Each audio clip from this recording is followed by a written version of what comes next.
Hello. Hello, and welcome to yet another episode of CXOTalk.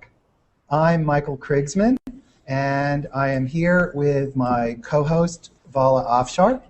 And today, we are thrilled to have with us Ben Haines, who is the CIO of Pabst Blue Ribbon Beer. Vala, how are you? I'm doing great, Michael. Great. And we have a Cheers. special Pabst Blue Ribbon. And we have behind us, lined up, I don't know if you can see, a 30-pack, which naturally raises the question, does marketing at Enterisis run on beer? And the answer to that is absolutely. So, Ben, thank you for joining us today. How are you doing, Ben? I'm doing really well, thanks. And you are one of the more innovative CIOs that I know, and you seem to be working with lots of different startups and doing all kinds of different things over there. Yeah, we're trying to move things forward, that's for sure, at a very fast pace. So Ben, let's jump in. Tell us a little bit about Pabst and your role, and you're the CIO, and what does that actually mean at Pabst, and a little bit about your personal background. And while you're at it, maybe you can tell us a little bit about Hostess Twinkies. Okay. Which the audience doesn't know has some relevance here. Yeah, so Pabst has been around forever. It's crazy, 160-odd years, PBR.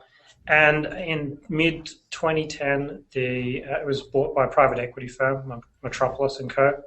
And before that, it was owned by a private non-profit trust. And, the trust ran in a very different way to most businesses, I think. And, these guys came in, and they're a couple of young guys, very, very entrepreneurial. They really wanted to move things forward, and PBR's going in leaps and bounds. And so they looked at IT, and they saw quite a few issues. It was very underinvested as well. There's especially in a private trust, I think they kind of looked at IT and went, yeah, okay, the lights are on, we're good. And so they wanted to move things forward. So they brought me in almost 2 years ago now, and went through and had a good review of IT, and it was a very, very traditional IT shop, everything stuck in a data center in San Antonio, Texas, in an office building, and that's where it all happened. And so I came in with an agenda to, move things forward and get them into a much more modern, fast, agile environment, which we've been striving towards. So it's been a very fast ride, and it's been very cool so far. So before Pabst, I spent about 9 years with Red Bull. So I'm following the cool brands, I have to say. You'll be at Enterisis next. Yes, exactly. Logical step. I worked with Red Bull, and I had a very typical IT. I worked in the user services side and networking and system admin, and looked after Asia Pacific and South America, so I had a global responsibility as well. And then I got into the business intelligence and application space, and I saw massive change over that time, and have to say I got quite a bit jaded with IT and the IT approach. And that led to me, wanting to get out of Red Bull as well. It was a very, for such a progressive company, being held back by a department of no. I had interesting conversations because I was the business would come to me and I'd tell them how to get around IT, and I was IT. So it was, it was kind of a interesting little conflict I was dealing with. So so that's how we got to here. And in the last couple of months, I've been helping bring back the Twinkie. The owners of Pabst with the Apollo Group bought Twinkies, and the company formed April 10, and we're hitting shelves in July sometime. That's great. That's great. That's great news. It's so, so you have a company that's going through business transformation, and you come in as a CIO, and recently in a Harvard Business Post, there was a joint survey with HBR, McKinsey, Intel, and folks, I believe a 2-year study, and in that study, half the CEOs said that the CIO doesn't understand business, the business needs, and they don't understand how to leverage IT and technology to help grow and transform the business. So, you come in 2010. What do you do to understand the business needs? And once you do understand the business needs, how do you change your IT strategy to align with what your stakeholders need to grow the business? So you have to talk to a lot of people, and more importantly, you have to listen to a lot of people. And so the first couple of months was a lot of listening. And you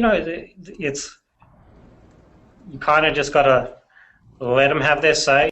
You don't take anything personal. IT is always a good little punching bag, and it's awesome because when you're taking all that feedback and you can sit there and you can think, okay, I know how I can fix that. I know I can fix that, and it's all upside. So you don't take it personal. You just run through, what are the problems you're trying to deal with, and you've got to go end to end. So you've got to understand where's the company going. So, I sat down with the owners, I sat down with the CEOs, the president, all the VPs, and then I went out in the field and talked to the field people. What challenges were they having? And the first thing that stuck out for me, we had 85% of our people don't sit in an office. Wow. So, when you're looking at a company like that, it's, okay, so where are our services sitting? And how are we getting our services out to our people? Well, they're sitting in a data center in San Antonio on a 6 meg DSL line that everyone's trying to get over a VPN to get to their email. So you just start putting little pieces together like that. It just doesn't make sense. So what I had to do was understand where the business was going. You've got to understand, what's the profitability model of the business? How do we make money? And that's what drives us, right? So you've got to understand that. But then you've got to have a base infrastructure. And then, so we talk about CIOs, you've got to get out of the infrastructure business, and I fully believe that. But if the infrastructure is not working, you can't do all the cool things. So, and this is where the SaaS really helped us, because we moved, we had all the basic problems, Exchange falling over every week, BlackBerries that most people didn't like, all that type of stuff. So I came in, and within 6 weeks, we'd moved from Exchange to Google Docs, Google Apps. And you basically free up all this, junk that's going on of mails down and all that, and suddenly you don't have to worry about it. It's done. Everyone's getting their email, and you move on. Then I put in some security tools like Okta, so we have single sign-on. I put in Box, so we're not having to jump behind a firewall to see SharePoint. So I started carving out all this technology, which we needed a good $1 million, probably more dollars to replace just servers and networking and all that stuff in a data center. So instead of doing that, I started carving all the low-hanging fruit, and people were productive straight away. So we moved an office from Chicago to Los Angeles, our headquarters, and they had this big rack, all these servers, everything in it. We came here, I made sure we had 2 big internet pipes. Everyone had Google Apps for their mail, and they had Box for their file sharing. And so no one had to get on the VPN, and we're productive straight away.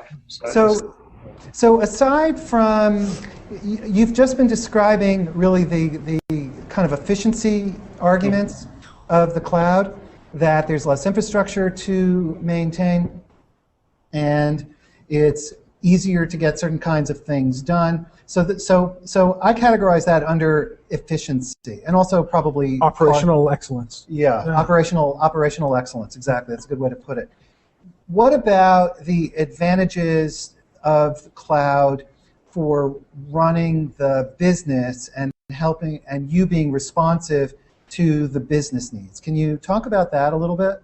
Yeah, for sure. So part of the strategy I put together was by using these SaaS services, I could change how IT looked as well. So instead of having headcount in system admin, and I'm sorry, system admin guys, but if you want to be a system admin, go work for a data center. Instead of having headcount there, I moved headcount to business analysts and project management. And so straight away we have a connection to the business where we can start helping them, talking through what applications we need, talking through what business intelligence we need, and you can really do that partnership. And that also helps drive a conversation at the board level. So, I established the CEO role into the president as well, and you're not there talking about how many servers I've got to buy. You're there talking about how we can implement Salesforce and save 2 to 3 hours per salesperson per week for not doing X, Y, Z, and they're all over it. And that's how you really change the conversation, I think. But even that is still an efficiency argument. You're not fundamentally changing the nature of the roles or the nature of how the business is accomplishing its goals. You're still talking about efficiency, or am I misplacing what you're saying? No, and there's nothing wrong with efficiency. So, we're driving efficiency in the business. There's less opportunity to change fundamentally how someone does something. And when you look at our business model, we sell to our distributors, and our distributors sell out to the retailers. So we're a sales and marketing organization, and the focus has been getting efficient and making sure that our employee base, which is our number one cost, is as efficient as possible. And so that's been a lot of the focus at the moment. We've also started working with our CMO and with our digital marketing teams, but even that is still about efficiency of tools and how the brand sites are working. And it does come back to a lot of that, because without that, we're not maximizing our resources.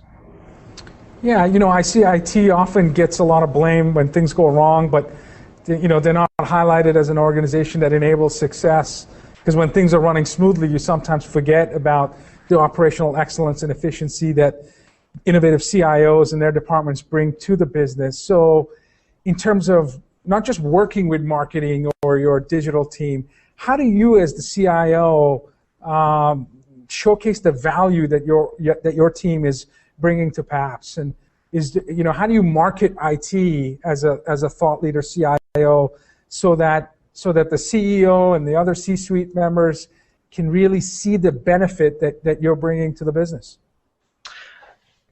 I've never really thought about how do I market IT. I kind of like to let our results speak for themselves.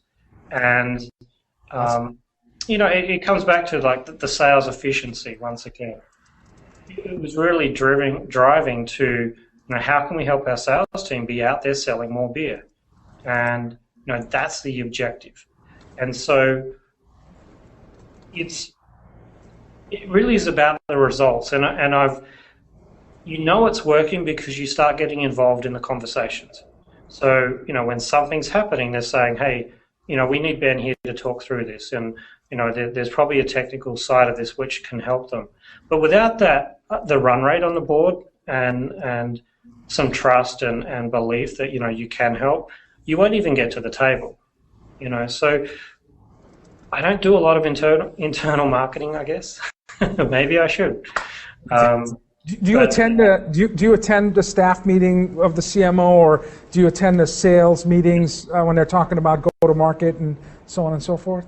Yeah, no, exactly. And so I interject, and it's another thing when you're getting some success, because you're getting invited to those meetings, and a lot of it is just listening, but as long as you're there at the table, you can listen. You can start saying, you start joining the dots. And this is one role that IT really plays. We have to be across the organization. So we're sitting in conversations, and we had an example in one of our groups. They were doing something they probably shouldn't have been doing because it wasn't their skill set, but it fell in their area for some reason. And so I interjected and said, look, maybe we need to move that particular function over to the other group, and you need to partner because that's their expertise. It was a logistics type thing. And so it's not just helping with technology, and a lot of our discussions are about people process first, and then I might get to a technology.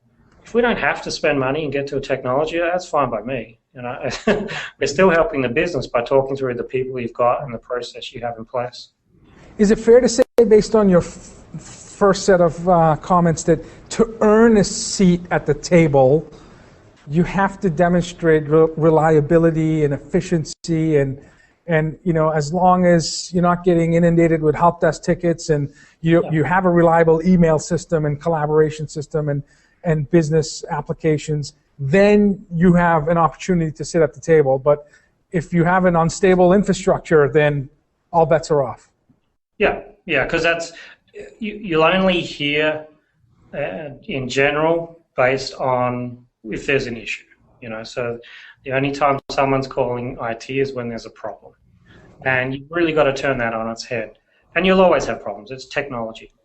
It's annoying, but you've got to take care of those basics, and then you can get into the stuff that really helps the business. So we did little things like the business they're spitting out all these reports every month, and they were emailing them out, and it was all too big and everything. And so we saw this in a meeting, and I just sat there and said, guys, why don't give us a couple of days. Let's engineer a solution where we can actually send all those files to Box.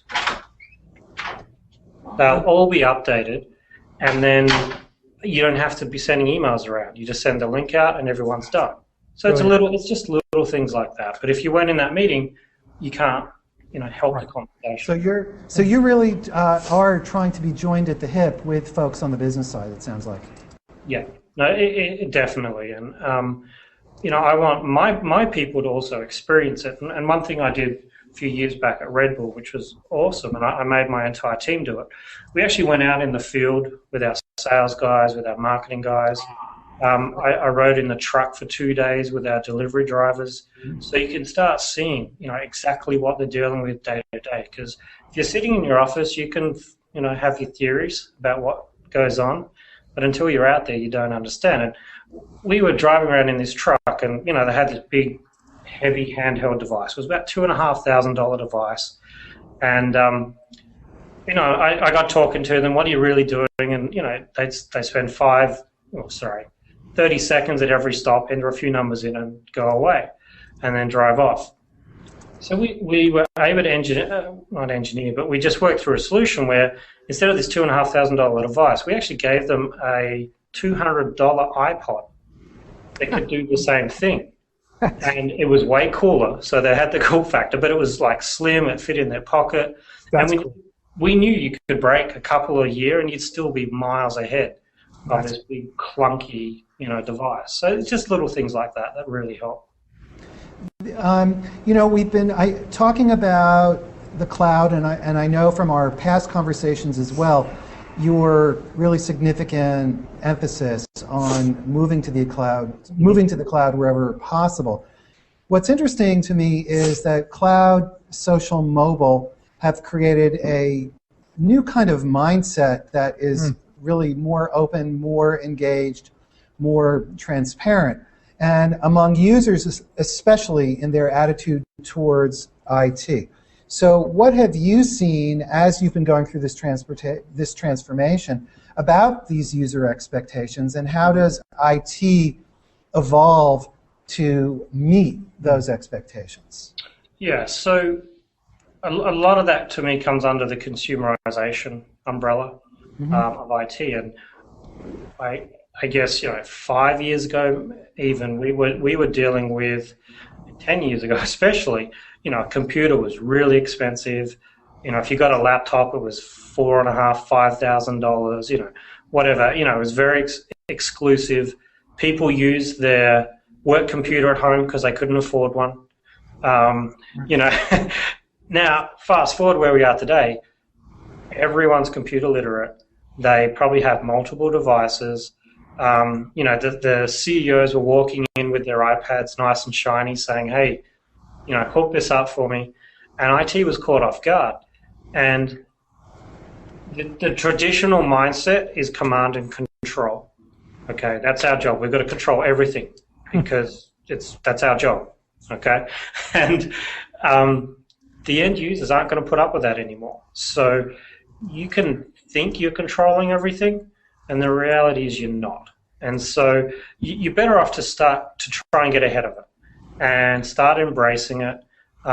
Use the cloud solutions to minimize some of your internal costs, but also get some agility, and so you can be seen to be more responsive using those solutions, and start embracing. If you look at it, so I take the viewpoint that we're the problem. IT is the problem. It's not our consumers of technology, it's IT and how we react to what's going on. So you need to embrace it, and by embracing it, if you can, once again, get some credibility with people, provide solutions, when you really have to say no, it's actually not that big a deal to them because you have that relationship. But in an operational, practical sense, what happens when the CIO and by extension IT adopt the attitude that says if users are dissatisfied, there's actually some, I was going to say failing, that's not quite the right term, but there's ownership that we in IT, thanks Vala, that we in IT need to own this. What does this mean for IT in a practical way? So it means, so you mean owning the problem? Owning the problem, yes. Owning the problem, yeah. So you've really got to look at what are you doing and how are you doing it, and really start listening to what your business consumers of your technology are wanting to do. And so by owning it, for me it was, okay, everyone wants iPads and iPhones, and this was before Pabst even. So you have a choice. You can sit there and say no, and a previous company I was with said no. Everyone will go and get them. They'll find a way around you, and then you have unsecured information, and you really, it's bad for business. Or you can say, okay, it's obviously you need, how do we help this situation? How do we find the middle ground? So you go and find a mobile device management solution, you put it in, you set up some policies, it's actually a conversation with your human resources team, with your legal team, with your IT folks. Okay, how do we enable this so our people can be more productive and we can be confident everything's secure, and you move forward. So it's that change of that department of no. It all comes back to no, we're not doing that. And you need to change that conversation to how can we help you and get the best for the business. So it seems like my takeaway is the way you're balancing the need for innovation from your employees and the business, and also the demand on managing costs, managing efficiency within IT. You're balancing the need for innovation and managing the other elements of the business, specifically to IT, and again, in terms of cost and innovation, by collaborating more, by engaging in conversations so people better understand the constraints that may exist financially or otherwise, and also collaborating to come up with alternative solutions. Is that a fair summary of how you're balancing these challenges? Yeah, no, I think that's a great summary, and you have to be a lot more open. And when you start talking, so bring your own device. We implemented that at Pabst pretty much from day one when I got here, and I guess I slipped it in with a funky little policy to start with, and then we worked through it, how to migrate people off. But it does come back to cost, and so I think a lot of IT people actually struggle with the real cost. And this is actually one of the downsides to SaaS in some ways, because you start showing the real cost for something. So, okay, my Salesforce implementation costs this per user, and it's this cost per year. Right. And you start looking at that and say, well, what value are we getting for that?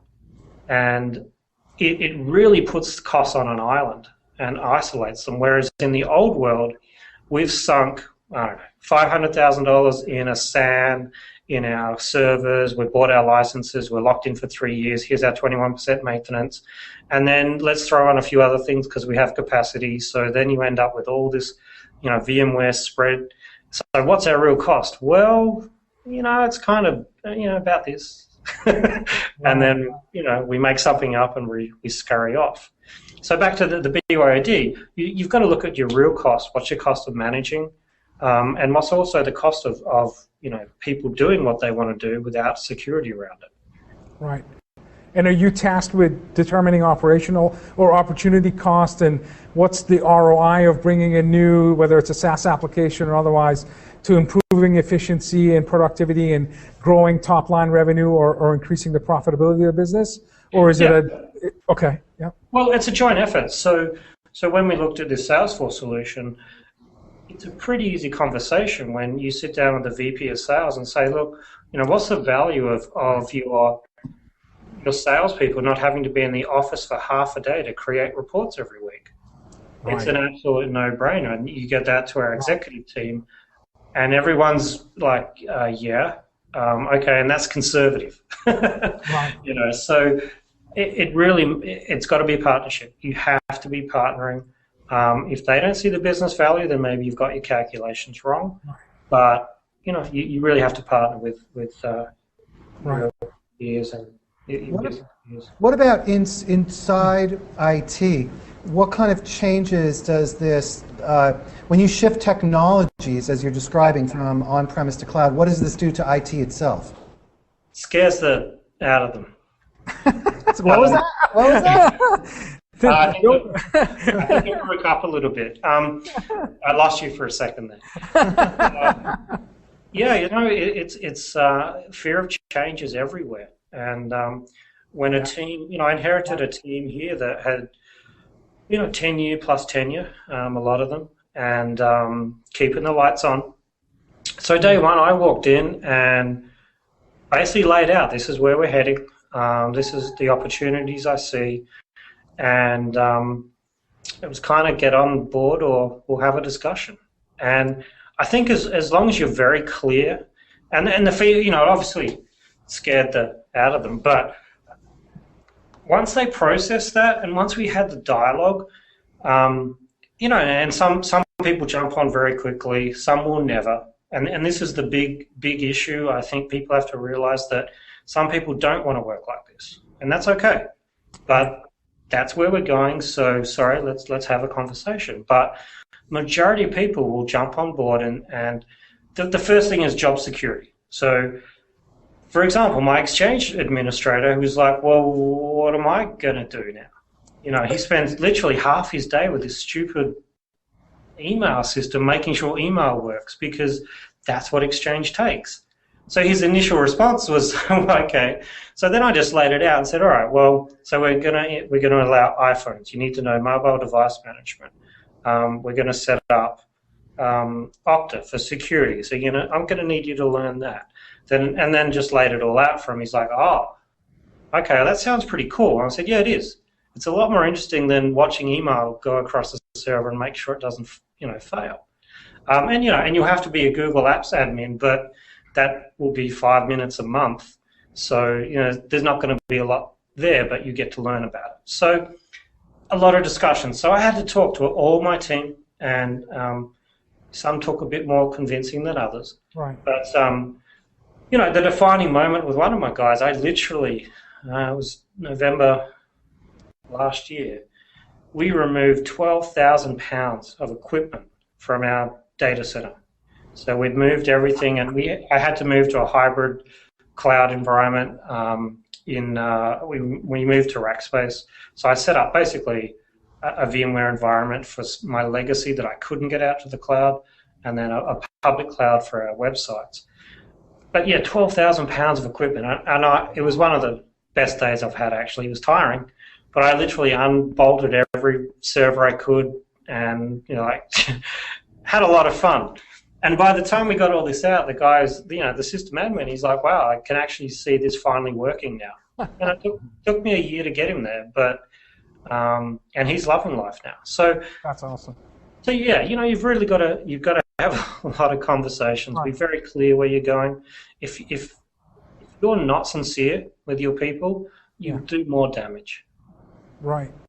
So so my takeaway is that to go from Department of No to Department of Yes, or at least Department of let's have a conversation. Yeah, exactly. You have to really have sometimes tough conversations, be open-minded, be collaborative, but more importantly, it starts from the leadership. And you set the tone, and like you said, if there's a difference of philosophy, or if you don't have a cultural fit, it's more than just retooling. You may have to think about a different team to deliver the vision that you have. Is that a fair statement? Yeah, that's fair. The one thing you said there, I think a lot of people misconstrue, is you don't go from a Department of No to the Department of Yes. Right. Because that is anarchy. Right. And, both sides are bad. So, yeah, it really is about how can we help you in a responsible way for our business that makes sense for everyone. You're just not defaulting to no as the as the first answer. So that's important. Now, you're a social CIO, and what I mean by that is, you're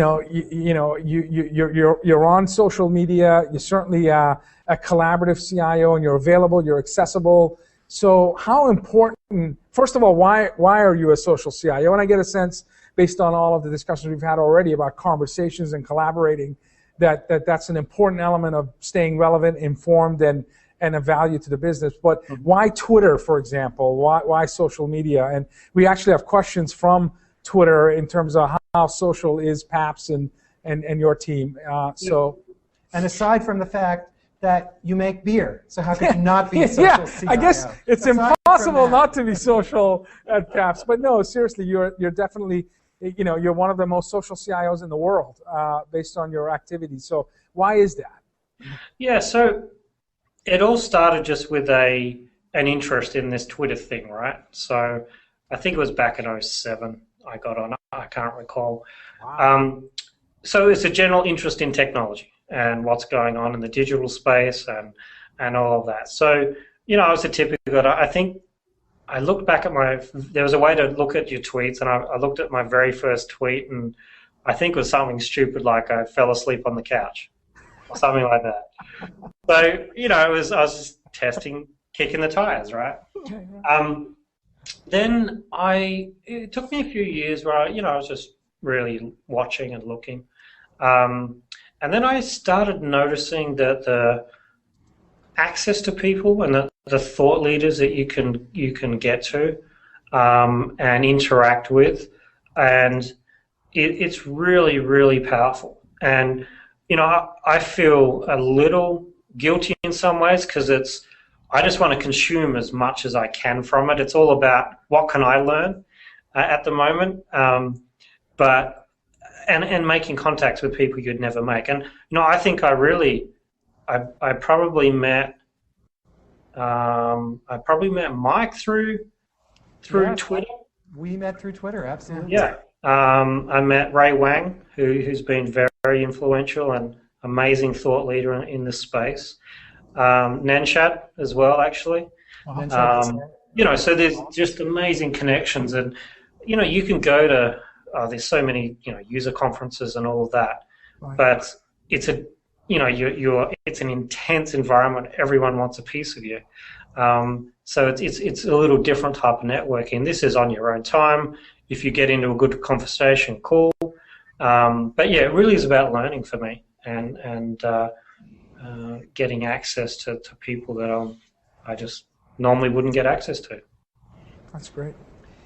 You're a big supporter of startups, and I know Vala is the same. Vala works with a number of startups, and you do. And I've been advising enterprise startups on marketing and positioning strategy, so we all really support the startup community. Are there any interesting startups, enterprise startups that you're working with that you want to take a moment to highlight? Yeah, there's one that is really cool that I can't talk about. They're still in stealth, but they're doing some amazing things in the data space. Uh-huh. And, you know, there's a couple of things I look at. One is the definite, you've got to look at the life cycle of the startup and where they are in that. And so, you know, there's definition of, everyone just thinks everyone's a startup. If you're 7 years in, you're round D, are you still a startup? I mean, technically, yes, but that's very, very mature. So you look at the risk and you're like, okay, that's a pretty good bet. This other one that I'm in with Stealth, they're building this thing as we go, and it's really cool because you get a very low entry price, but you can actually, more importantly, help shape and build a product and guide them with what is the real business problem we have that an existing tool doesn't help us with. So for me, it's almost like a mini R&D exercise with money that actually gives us more benefit that I would find hard to justify or even staff internally. So it's really cool way to augment your budget, I think. And you know, you got to live with a bit of risk, but you know, people always argue that there's a lot of risk there, but if you go with the big boys like IBM or someone like that, they just drop products and say, yeah, we're done with that, you know. So it can be the same thing just because they're big. So it's good fun. As somebody who has written a lot about IT failures, I can assure you that going with big companies does not eliminate the risk. It's a different kind of risk, but there's absolutely risk there. And that risk tends to have more zeros after it, by the way. Yeah, no, definitely.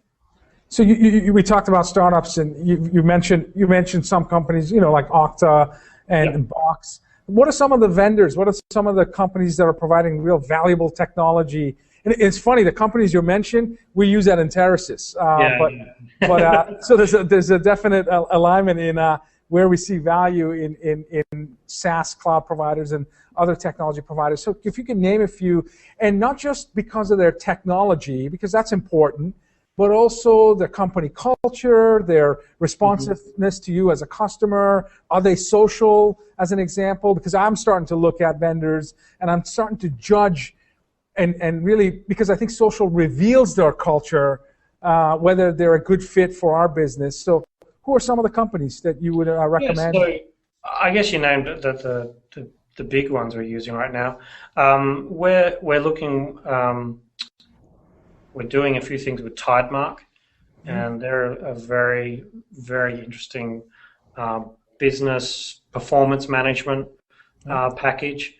And it's really important with any startup that you do have a look at the founders and, you know, what's their street cred, how social are they? And Christian at Tidemark, he's out there. He's on his blogs. You can see what he's doing, where he's heading, what he's thinking. So it's very, very transparent. It's very cool.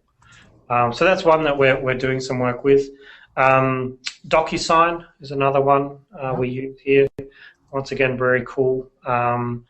Getting that end-to-end electronic solution in place. We just started with JobVite for our recruiting.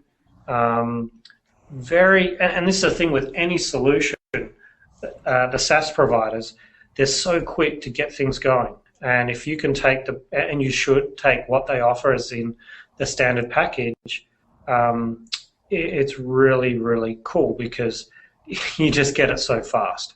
And we had the situation at Hostess actually where, you know, the company started with no employees back in April. So the first panic call I get is we need a recruiting system.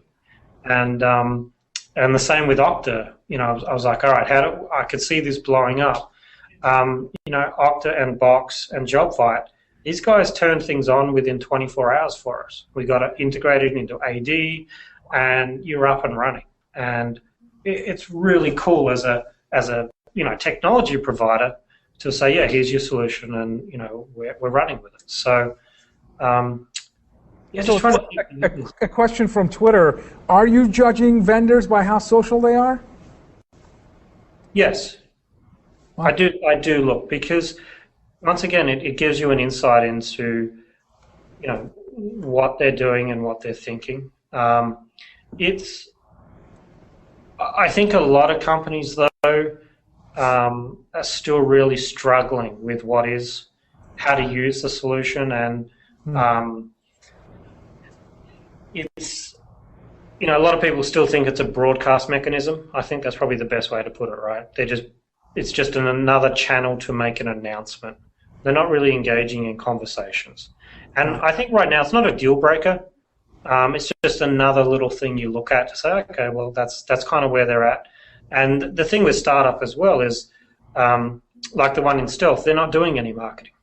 So, no one knows about them yet.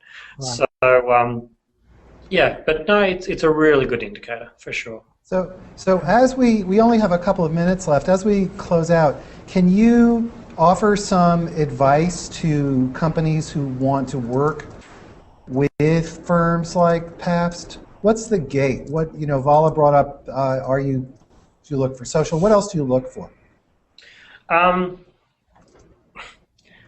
Be quite frank, don't send in the salesman with a lot of BS. So no salesman for you. Yeah, it's these days you need to be very knowledgeable about what you're looking at, and you can do so much research these days, where I've had vendors come into me and I'm basically telling them about their product. And wow. The sales guys, all right, because you can, and this was actually a few years back in the IBM space when we were a big IBM shop at Red Bull, and we had to go deep on everything. And you're just wasting my time. If I can read it on the web, don't bother coming in to talk to me about it. So you need to show me how you're going to add value, and how you're really going to help me solve my problems. And by the way, I'm not going to spend that much time telling you about my problems either. So that I get emails and phone. I don't answer my phone these days. My office phone, I don't answer it, because 99% of the calls are, I'd like to know what your IT strategy is and how we can help you. And I just delete that because it's out on the web. You go search Pabst and me, you can see what my IT strategy is. Right? If you haven't done your research, why the hell should I spend any time talking to you? Wow. So that's kind of... it's amazing. A few weeks ago, we had Kim Stevenson, CIO at Intel, and almost verbatim. Yes. Almost verbatim. Like, It's one I haven't watched yet. I need to watch Kim and Dion. Yeah. No, but it's and I think I hear our own CIO say this, that, as a vendor, you come in there and, ask for CIO strategy when you're prolific bloggers and you're tweeting and you're speaking at events. If you're not taking the time to research the needs of the CIO and the business that you're pitching to, you're out of the game. So that's brilliant advice. Yeah, exactly. And one thing, and this isn't set up at all, but I didn't know about you guys, as in Enterasys, until I saw it in the digital space. And I've only investigated your products because of the relationships I've seen and the people involved, and then I'm like, okay, so what is this stuff they're selling? And and then I get to it, it's like, oh, this is really cool. But it really was that social presence that got me interested into looking at what you guys are doing. And when your team came in, it was a demo. It was like, yeah, this is how we can help you and go end to end, the whole product. It's very cool. That's great. So there is that social component which creates a background context and a background foundation of knowledge and then trust, so that when there's a deeper connection, you already know what you're getting into, and they know about you. Well, by the time they get through the door, they already know about you, because otherwise they're not getting through the door. Yeah, no, exactly. Yeah, I'm not going to waste an hour of my time getting you up to speed on on things you should know. Great. That's well, excellent advice. I wish we could continue this conversation for longer. Time really flies. Yeah, it does actually. But we can't because it's the end of CXOTalk, and it's time for... Yes, these are cold, by the way. I've got my 32 ounce beer here. All right. Oh, size does matter, I guess. Well, I'm Michael Krigsman, and today we have my co-host Vala Afshar and I have been talking with the CIO of Pabst Beers, Ben Haines. And Ben, thank you so much for joining us today. We have learned a lot, and I hope you'll come back sometime. Absolutely. Right. Excellent, guys. Great chatting. Thank you. All right. Great. Have a great week, everybody, and we'll see you again, same time, same place next week. Bye-bye. Thank you.